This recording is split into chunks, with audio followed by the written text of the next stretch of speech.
शुरू करते हैं बेटा झीलों को। झीलों के अंतर्गत सबसे पहले बात करते हैं गुरुग्राम की। गुरुग्राम के अंतर्गत आपकी जो झील रहेगी बेटा, सबसे पहले दमदमा झील रहेगी।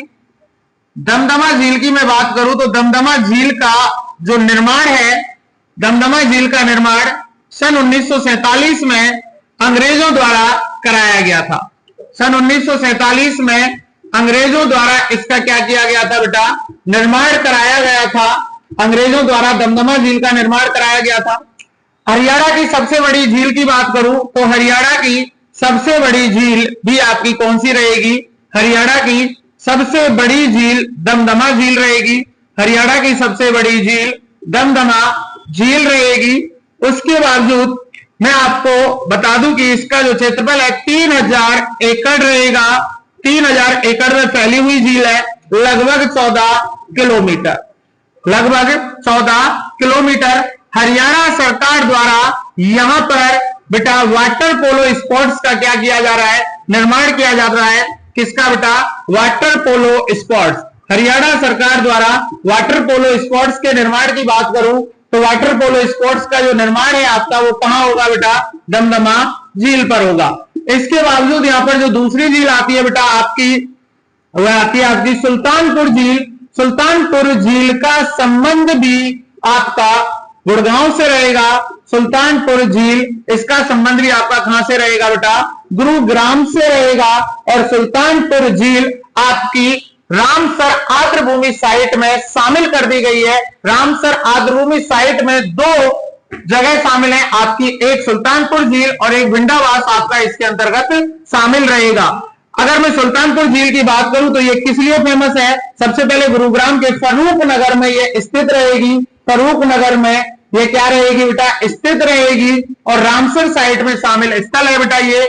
और सुल्तानपुर झील साइबेरियन सारस, यहां पर जो प्रवासी पक्षी आते हैं साइबेरियन सारस के कारण ये क्या रहेगी बेटा, साइबेरियन सारस के कारण ये फेमस रहेगी। ऐसा कहा जाता है कि जो आपकी हवा की स्पीड होती है 150 से 300 किलोमीटर प्रति घंटा की गति से यहां पर क्या होते हैं बेटा, ये पक्षी इस हवा के साथ साथ यहां पर आ जाते हैं। तीसरी झील की मैं बात करूं तो तीसरी झील यहां पर खलीलपुर झील रहेगी। कौन सी झील रहेगी, खलीलपुर झील का संबंध भी आपका कहां से रहेगा, गुरुग्राम से रहेगा। खलीलपुर झील का संबंध भी आपका गुरुग्राम से रहेगा। और चौथी में बात करूं तो वसई आर्द्रभूमि झील आपकी कहां रहेगी बेटा, वसई आर्द्रभूमि झील यानी कि वसई आर्द्रभूमि स्थल भी आपका ये कहां रहेगा बेटा, गुरुग्राम के अंतर्गत रहेगा। और एक आपकी सोना झील, ये आपकी कहां रहेगी, यह भी गुरुग्राम के अंतर्गत रहेगी।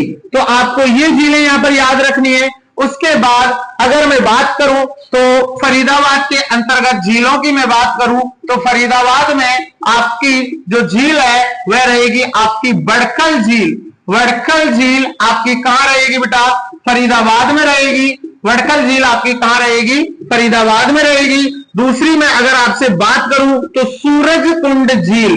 सूरजकुंड झील का निर्माण 11वीं सदी में हुआ था। कौन सी सदी में बेटा, 11वीं सदी में सूरजकुंड झील का निर्माण हुआ था।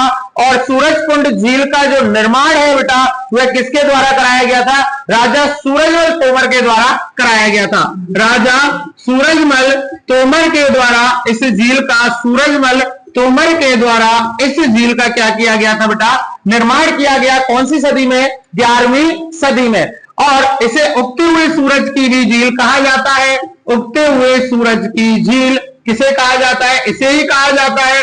और यहां पर जो अगली झील रहेगी आपकी वह रहेगी धौज झील। यह भी आपकी कहां रहेगी बेटा, यह भी आपकी फरीदाबाद के अंतर्गत रहेगी। और एक झील की मैं बात करूं तो अनंगपुर झील भी आपकी कहां रहेगी, फरीदाबाद में रहेगी। कौन सी झील बेटा, अनंगपुर झील आपकी फरीदाबाद में रहेगी। वड़कल झील का निर्माण पूछे तो वड़कल झील का निर्माण सन 1947, सन 1947। और ये कहां स्थित रहेगी, NH 44 पर यह झील स्थित रहेगी। अगली झील की मैं बात करूं तो डबचिक झील आपकी जो रहेगी, डबचिक झील, इस झील को भी हम कहां पर बेटा, ये आपकी होडल पलवल के अंतर्गत स्थित रहेगी। कहां रहेगी बेटा, होडल पलवल के अंतर्गत स्थित रहेगी। उसके बाद जो आपकी अगली झील है वह रहेगी आपकी चिल्ली झील। और जो चिल्ली झील है आपकी ये कहां रहेगी? चिल्ली झील आपकी फतेहाबाद रहेगी। चिल्ली झील का संबंध कहां से रहेगा बेटा? फतेहाबाद से रहेगा। और इसके अलावा जो हम बात करते हैं कर्ड झील, और यह भी आपकी कहां रहेगी बेटा? कर्ड झील आपकी करनाल के अंतर्गत रहेगी। और ब्रह्म सरोवर झील, ब्रह्म सरोवर झील का संबंध जो है आपका, ब्रह्म सरोवर झील का संबंध थानेसर से रहेगा। कहां से रहेगा बेटा? थानेसर से ब्रह्म सरोवर झील का संबंध रहेगा। रोकना बस।